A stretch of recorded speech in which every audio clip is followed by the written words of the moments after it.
Olá, esse é o canal A Igreja e a Boa Gestão. Estamos continuando com a nossa série Direito Religioso e já abordamos em episódio anterior a questão de dar início, então, a algumas dicas, algumas orientações, com relação a construir o Estatuto Social. Deixe o seu like, agradecemos por você estar sempre assistindo, comente, divulgue, ok? E aproveite essas informações, passe adiante para que mais e mais pastores e líderes possam aproveitar dessas informações, ok? Faça aí o seu comentário, converse com a gente, estamos sempre à disposição para servirmos a Igreja Brasileira. Bom, nós já falamos então um pouco a respeito no episódio passado sobre a formatação da igreja a partir de uma ideologia ministerial própria, a formatação de uma administração, de um conselho de administração, enfim, vínculo com esta doutrina, com esta filosofia, que esses dois grupos, liderança espiritual crível e administração, caminhem juntos, ok? Então a gente começou a falar do artigo 44 do Código Civil, que é a Lei 10.406, de 10 de janeiro de 2002, abordamos o artigo 44 e o seu primeiro parágrafo, que fala sobre criação, organização e estruturação interna e funcionamento. Por isso que nós paramos ali, exatamente para que antes de mais nada se estabeleça qual é a ideologia, qual é a visão ministerial da sua igreja, para então começar a constituir o Estatuto Social, ok? Então vamos dar continuidade aqui. O artigo 45, vamos postar aqui, vamos ler juntos.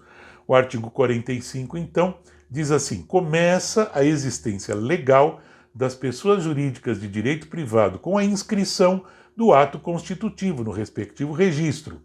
Nós já falamos isso em episódio passado, como que se procede a legalização, a formalização, como se dá início a essa formalização, que é o ato constitutivo, a ata de constituição, seu estatuto e diretoria, registra-se no cartório e busca o registro no CNPJ, ok? Então é isso que ele está dizendo aqui. Você precisa fazer esses procedimentos.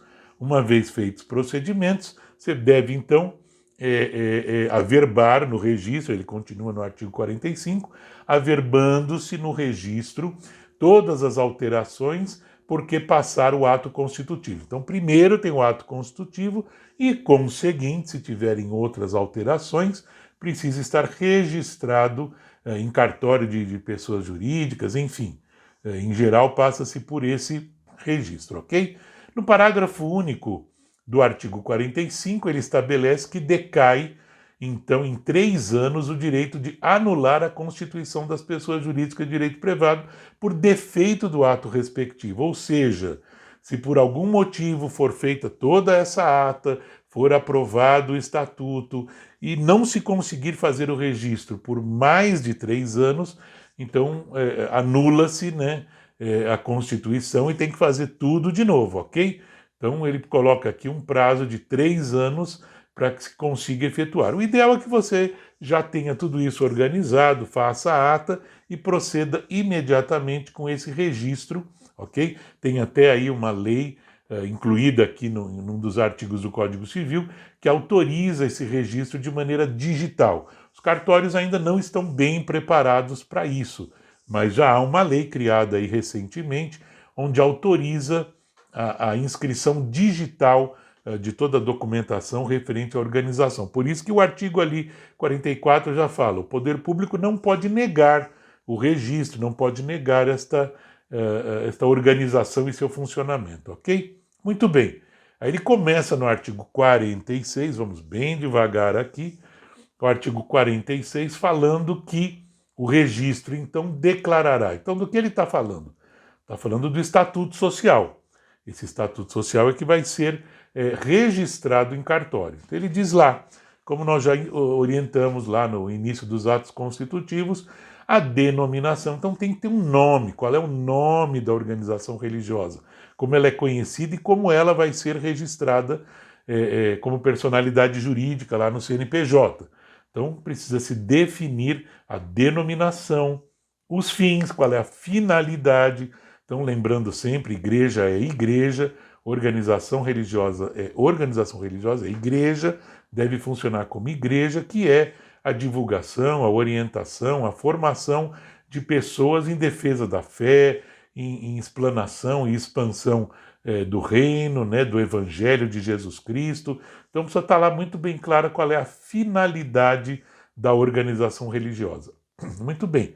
A sua sede, então o seu endereço completo, esse endereço é necessário para que ela receba toda a documentação, documentação de correios, enfim, e também para que a própria Receita Federal e demais organizações aí de governo possam saber onde é que está organizada esta igreja. No caso da sede, é a sua sede organizacional, necessariamente não é a sede onde se reúnem os membros. E mesmo que ela seja provisório, que esse provisório tenha muito tempo, não tem problema, tem que ter um endereço lá, alguém que sempre responda pela igreja neste endereço para poder atender alguma autoridade, atender alguma demanda que porventualmente possa estar surgindo, ok? Porventura possa surgir. Muito bem. O tempo de duração, ok? E o fundo social quando houver. O tempo de duração, em geral, é tempo indeterminado, ninguém começa uma igreja para terminar com tempo determinado, então espera-se que com a graça do nosso Deus, né, em nome de Jesus, essa igreja cresça, multiplique, frutifique e dure por muito tempo e gere muitos frutos, né, como falei aqui agora. Fundo social, esse tem algum fundo mantenedor. Geralmente a gente orienta que não se tenha um fundo e que sim, uma igreja sempre viva, né, a origem dos seus recursos, seja o dízimos, as ofertas, ou seja, a contribuição voluntária dos seus membros, que são responsáveis e biblicamente sabem que são responsáveis por isso, pela manutenção do serviço ministerial. Muito bem, o inciso 2, então, fala sobre o nome e a individualização dos fundadores ou instituidores, ok? Então já dissemos isso também em como começar lá no episódio de como dar início, que tem que ter na ata de fundação o nome dos membros que ali estiveram, que instituíram esta igreja, o nome de cada um, para ficar registrado que eles foram os fundadores e instituidores desta igreja naquela ocasião, ok? Bem como da sua primeira diretoria, ou da sua forma de administração, comumente chamada de diretoria executiva, ok? Então tudo isso já foi dito lá naquele vídeo, vou destacar aqui o link para você dar uma olhada, se você não assistiu, onde a gente diz como que dá início, então, a essa regularização legal da organização. Então aqui o Código Civil deixa muito bem claro que tem que ter individualmente o nome de cada um dos seus instituidores, ou dos seus fundadores e dos seus diretores, ok? O inciso 3º do artigo 44 diz assim: o modo por que se administra e representa ativa e passivamente, judicial e extrajudicialmente. Então, aquilo que eu falei no episódio anterior a este, primeiro defina como é que você vai ter a ideologia ministerial, a filosofia ministerial da igreja, como é que ela vai ser administrada, quais são os órgãos de administração, como é que eles se complementam, então liderança e diretoria, como é que eles atuam, como é que é a forma que eles se representam de maneira ativa, de maneira até passiva, enfim, precisa ter uma cláusula lá especificando de como é que a administração e a representação desta organização religiosa vai se proceder, ok? Lembrando que aqui ele também coloca judicial e extrajudicialmente. Então é bom saber que há que ter um responsável judicial e até extrajudicialmente para representar esta organização religiosa, ok?